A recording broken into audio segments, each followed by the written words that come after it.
What's up, guys? Welcome back. My name is Blake. This is Hobby Talk Army, and we're gonna do another RC drift car chassis video. So, without further ado, let's jump right in. This is a special one. What the heck is that? You're probably thinking. Well, I guarantee you've never seen this before unless you follow me on my Instagram about a year ago. So, here is the original deck, and yeah, if you guessed it, you guessed right. This is a mini 10th scale RC drifter. So this is a 210mm wheelbase that I created basically because I was bored and wanted something to do with my 3D printer. This is silk purple PLA, and I'll have a link down in the description where you can buy that. It's great PLA, it works great. It's got this really cool purple like shiny sheen to it. So it almost looks like aluminum, but it's cool, man. I mean, it's lightweight, it's flexible. You can see right here is like, where's the upper deck? Well, right there, that's the upper deck, because the servo braces this gap and creates the upper deck, and it actually stiffens it up pretty good, and it works great. So here's the deck. This is the original deck. It's an old Eagle Racing chassis from like 2012 or 2013, and it was a Eagle Racing TA05 rear-wheel drive drift chassis, and it had this funky suspension up front that had like, I think it had two shocks, but then it had these brackets that were on a swivel, so the front would literally like swivel left to right, and I could never really get it to work the right way, so I just took it out. And these are aftermarket shocks. They're a little bit longer because with that system in there, the shocks that they gave you with the kit were just so tiny.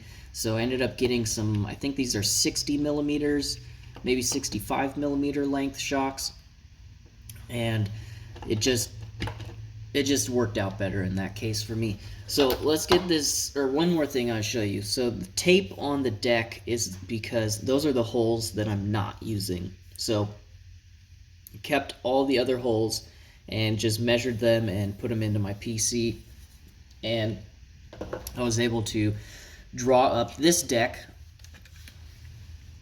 myself. So very similar. Has the cutout right here because the motor does sit a little bit low, and it would go through the carbon fiber deck. Got cutouts here for weight, and just looks cool, you know, looks cool. Put my logo in there in the middle, HobbyTalkRC, because, you know, we got to put Jesus in everything, and also my logo looks cool. So over here up at the front, kind of the mirror design on the rear there, just for weight and all that. And then we've actually got 3D printed lower arms. So I'm slowly converting all the gold pieces to purple. Someday that will be the case. You could see, like in other videos, I've talked about how the other chassis have this built in or have a fancy looking one. This one did not. So this is actually an old turnbuckle that I just cut off so that it would work the right way. So boom, stops from over rotating. Then I've also got like 7mm extension hubs on here to help widen the front end. And the reason why I wanted that was because on these smaller chassis, yes, I know the toe is ridiculous right now, the toe out's crazy. On these smaller chassis wheelbases, you really want a wider front end to help with steering and traction. It's just a tip that a friend told me, and as soon as I widened the front end, it had way better response. It held drifts better. I was able to steer it and feel more control, because with it being so short, it's very snappy and it just wants to go sideways like crazy. So I'm imagining with the extra few millimeters of width up front, it's just able to keep it more stable. So that's why we have those on there. This is a 3-piece LiPo battery tray. Pretty happy with this design. It's like version 3, I think. The first couple ones were just a solid piece, where this piece right here was continued printing into this piece, and what happened was it just snapped at the layer line. So when I hit the wall or took a bad smack, the battery tray actually flew off and it would break right at this layer line here. Now it's 3 pieces, so we've got this little mount that bolts to these gold risers, and then there's 2 bolts that are really long that go through this piece to a couple inserted plastic nuts in there.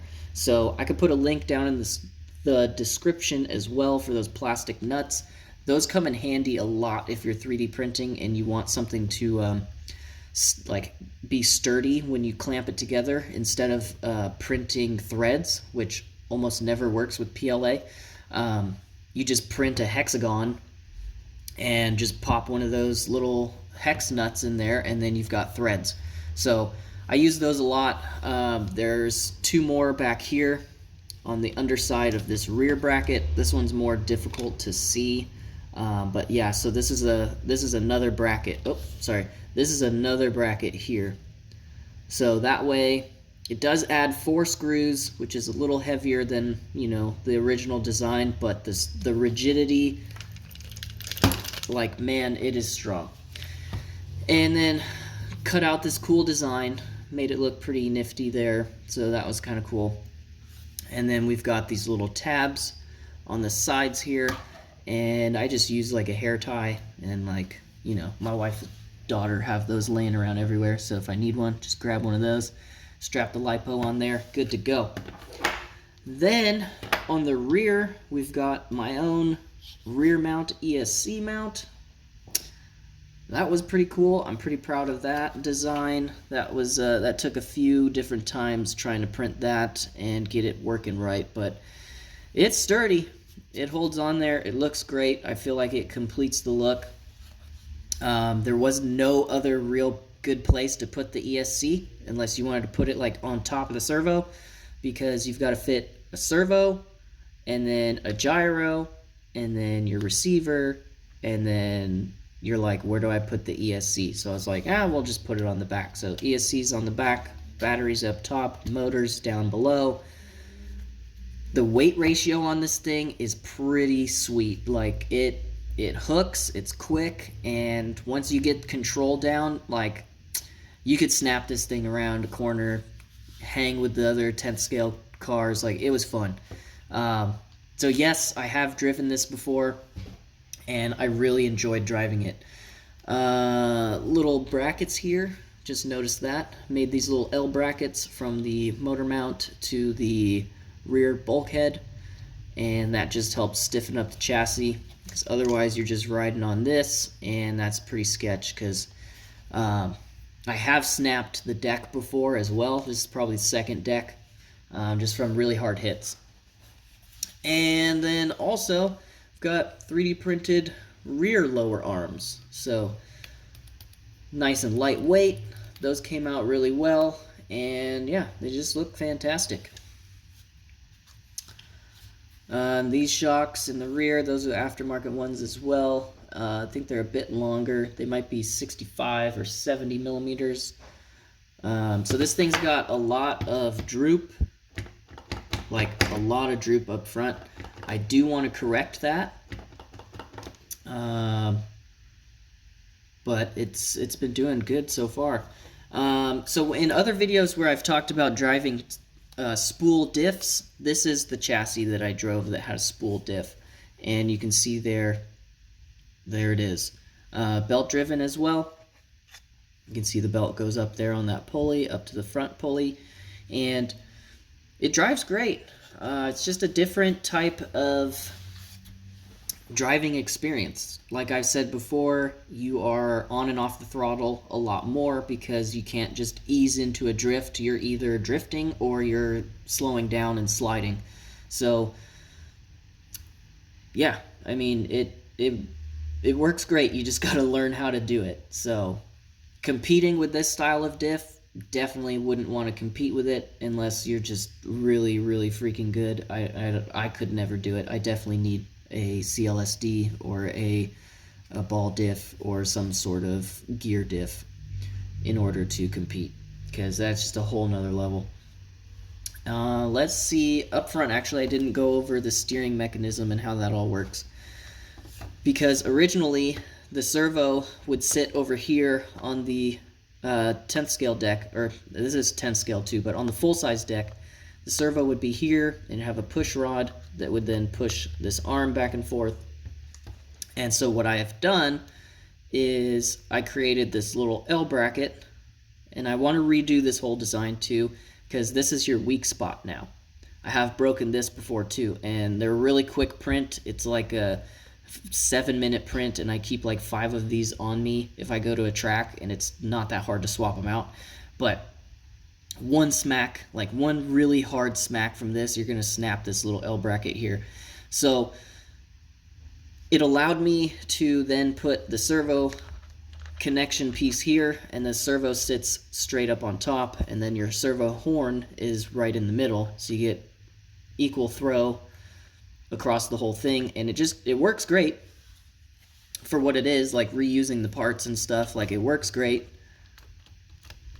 and I have no issues with it other than it being the weak spot. So what I want to do eventually is do a direct drive, get rid of these gold pieces here and this one here, and just extend these tie rods, and then print my own little probably a flat bracket like this carbon, and just have a direct drive, kind of like how a Rhino Max works, or how that new Shark works, so that the steering is just completely different, because this swing arm, whatever it's called, swing arm style, is just old. It's just an old style of rack, and with drifting, there's so many new things, and it's fun to try new things. So that's what I am planning to do with this. This one's not for sale yet, so sorry if you want it. You're gonna have to wait. Yeah, I would like to complete this and get it completely finished up. Like I said, I want to replace everything on this with 3D printed pieces, and if that is possible, I would then be able to manufacture these at home, and you guys could just basically grab parts off of your, out of your junk drawer, some shocks, ball cups, or rod ends, turnbuckles, spare electronics, even the diff. If I could like 3D print like some form of a spool diff, like I'll just, you just do that. And then this belt, there's like this drive belt company that you can go to online, and this belt was only like $4 for like a custom belt. You just put in the teeth, you put in the width, and they ship it to your door for like $4. So honestly, if you have a 3D printer and spare parts, you could probably, when I'm done with this, you could probably finish one of these for like, $20. Like, I'm not gonna lie.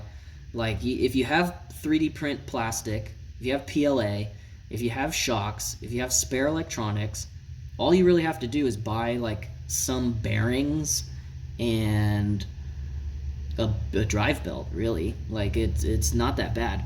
So, an opinion and whatnot, but like, that's the goal for this chassis. It's like, it started out as just a fun project for me, and just to, not waste my time, but use my time and like my skills and everything I've learned on CAD, and just try and design something that nobody's done before, and while using parts that I just had lying around.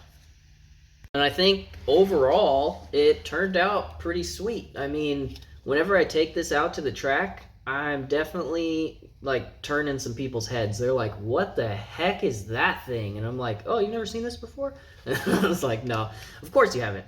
But they're just like so interested in it. They're like, wow, that's cool. I've had a few people offer to buy it off of me, and I'm just like, I don't know yet, man. Like, someday. But this is just, whenever I see this, I'm just like, dude, that was stuck up here in my brain. The good Lord, Jesus Christ, helped me get it out, and now I'm holding it. So, it's pretty cool. Yeah, overall, I really enjoyed driving this thing. I should get it up and running soon, because it's been too long, guys. It's been too long. Now it just sits on my wall like this, and I just stare at it. But we'll see. We'll see, guys. But there you go. There you have it. Another one-take style video on RC Drift chassis. And this one was different, guys. I told you it was different and that you'd want to see it. So, God bless you all. Jesus loves you, and have a great day. Peace.